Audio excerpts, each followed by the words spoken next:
Hello po mga ka-good vibes, kumusta po kayo lahat? Magbabasa po ako ngayon sa zodiac sign ng Virgo. Kumusta po mga Virgo? Kumusta po kayo lahat? Bago po ako sa akin channel, pasensya na po, hindi po ako talaga masyadong mag-shuffle ng mga cards. So, babasahin ko po ang zodiac sign ng mga Virgo sa buwan ng March. Itong buwan ng March hanggang katapusan ng buwan na to ng March 31. Babasahin ko po kung ano po ang, ito po ay isang gabay lamang. Kukunin nyo lang po ang lahat ng mga nakarelate po, kung ano pong nakarelate po sa inyo. Good vibes lang po tayo at saka mga positive lang po kung ano po ang ipapakita sa akin ni universe ko, o universe po para po sa mga zodiac sign na mga Virgo. So, kuha po ako ng pitong braha para sa mga Virgo. Ito po ay gabay, career, money, health, lahat po para sa zodiac sign ng mga Virgo. Kukuha po ako ng pitong baraha. Zodiac signs para sa mga Virgo, spirit guides, Holy Spirit, guardian angels, universe.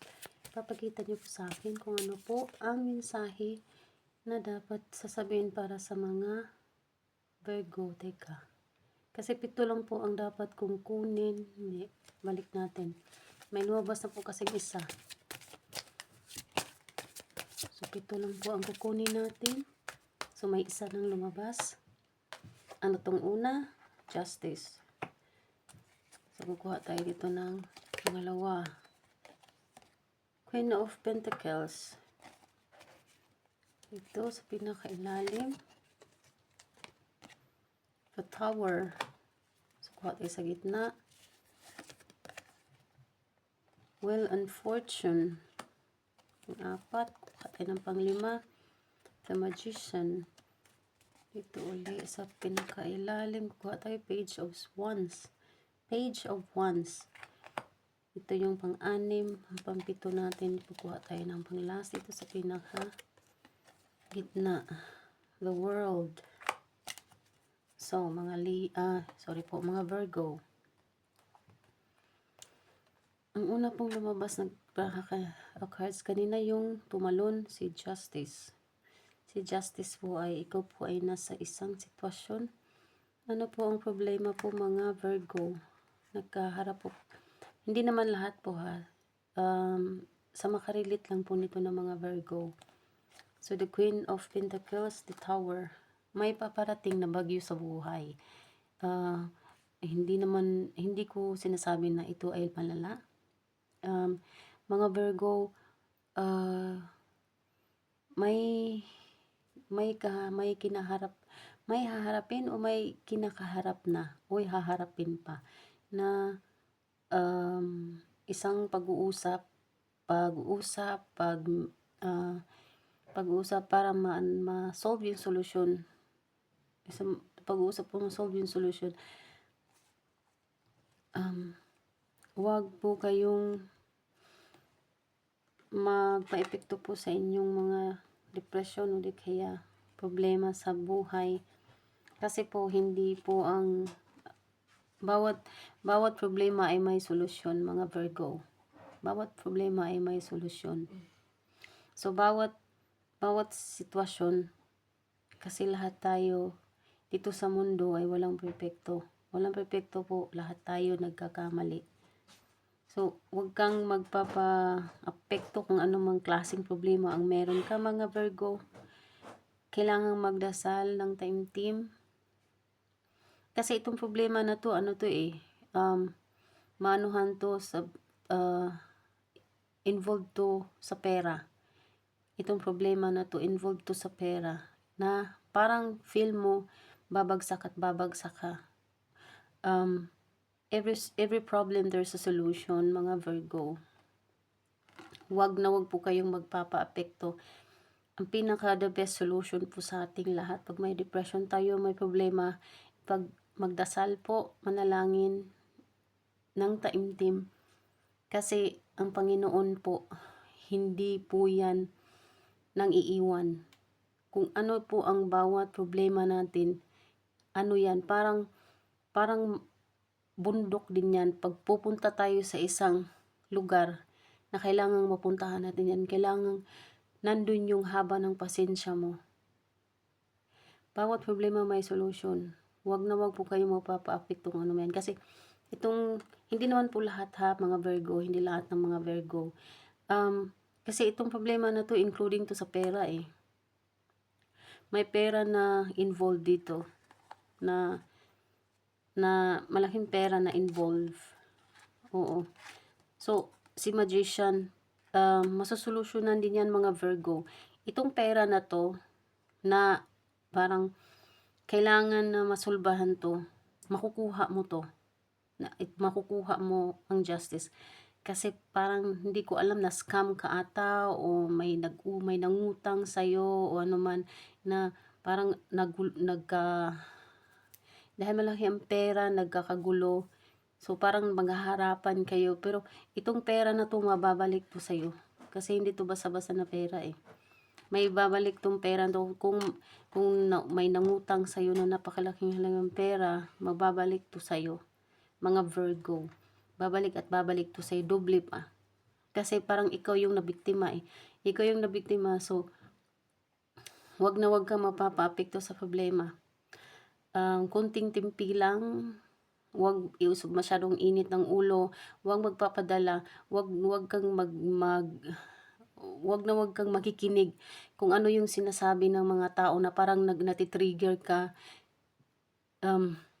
Mag-uusap kung sino yung taong pinagkakatiwalaan mo. Doon ka manghingi ng advice. Pero the best way po, the best way na masolve yung mga problema natin, yung sa taas lang. Ang Panginoon lang po talaga ang may hawak ng lahat ng ating buhay, ng ating puso't isipan. At may mga tao din na gagamitin ang Panginoon para po tayo ay maging matibay. So, kung may tao ka mang pinagkakatiwalaan, doon ka manghingi sa kanya ng advice anong dapat gawin. Pero, itong pera na to, mababalik talaga to, Virgo. At, siguro negosyo, may negosyo siguro ikaw, may business, o di kaya, isang isang klase ng business. Magtatagumpay ka sa business to, malaking pera talaga. Pero wag kang mag-alala, babalik tong pera na to sa'yo. Babalik yan. Hindi abot to ng, sa taon na to, babalik yan. Kasi malaking pera siya na nawala sa'yo. Malaking pera. At alam mo, sa taon ng 2025, siguro itong nawalang pera sa'yo, matagal na to eh. Parang nangutang, oo, pinangakuhan ka, o ano man. So, parang, hindi siya basta-basta ang pera na nawala. Kaya ikaw sobrang depressed, stress, pero, ang mga Virgo ay, kayo eh, taklis kasi ka din kayo, kayo, yung napakatalino nyo kasi, isa kayong mga business-minded na tao. Yung negosyo lagi ang nasa, nyo, ang nasa isip nyo, hindi kayo, yung bang, kung ano yung mga, bawat penny, bawat sintabo na ginagasto nyo, na nilalabas nyo, yung kinakount down nyo yan, nililist down nyo. Oo. Kung sa negosyante, kaya ang daming mga Virgo na mga negosyante. Dami kong kakilalang mga Virgo na mga negosyante. Talaga yung mga Virgo. Sa negosyo. Matalino sa negosyo. Kaso nga, itong tao na to na nakakuha ng pera sa'yo, naniniwala ka kasi mahaba ang tiwala mo nito sa tao na to. Kaya, naabuso ka dahil sa magandang kalooban nyo. Pero wag kang mag-alala. Makukuha yan. At may matatanim ka pa. Makukuha at may matatanim ka pa. So, ang daming nagmamahal sa'yo. Pamilya mo, kaibigan, mga tao. Madaming kang kaibigan na nakapaligid sa'yo. Pero every kaibigan, every tao na nakaano sa'yo, hindi lahat sila, hindi yan sila, hindi naman lahat perfecto. Pero ang daming nagmamahal sa'yo. Ang daming ano sa'yo.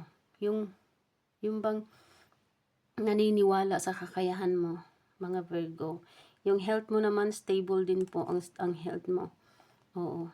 Stable yung kalusugan mo. Pera, may lumabas at may papasok na malaking halagang pera. May papel na, may mga papel na inasikaso. Oo, may mga papel na inisikaso si Virgo. Siguro nag-a-apply ka papuntang abroad din. Yung ibang mga Virgo dyan, nagpunta po kayo nag-apply kayo papuntang abroad. Yung ibang Virgo dyan. Oo. May mga vlogger na ibang Virgo din. Ayan, ang daming nagsasucess. Magsasucess po kayo. Go lang ng go po.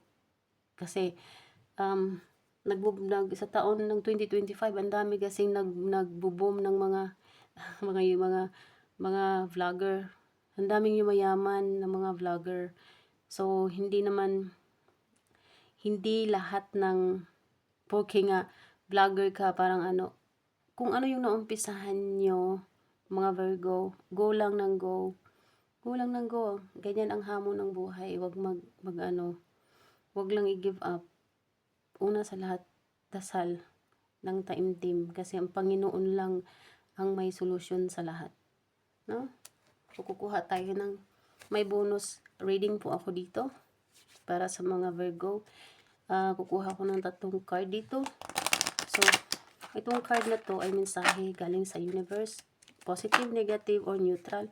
So, positive lang po, wag lang yung negative. Kukuha ko ng 3 baraha dito para kay Virgo.